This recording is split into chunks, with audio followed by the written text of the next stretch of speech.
Assalomu alaykum ijtimoiy tarmoq foydalanuvchilari. Mana navbatdagi tashqi fasad zinamizni ham boshlab oldik. Zinamiz 15 metr birinchisi, keyingisi qisqarib ketaveradi 15 santimetrdan. Rem stulini qo'yib berganmiz bu yerga. Beton qo'yishni boshladik.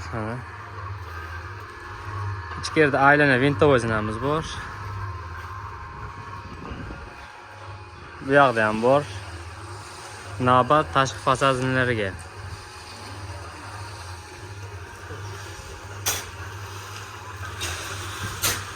Qaymoq betonlarimizni ishlab etibmiz mana.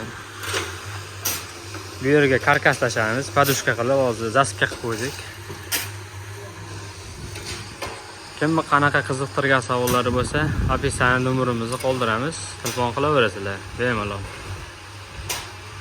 Obyekt ham o'ta go'zal.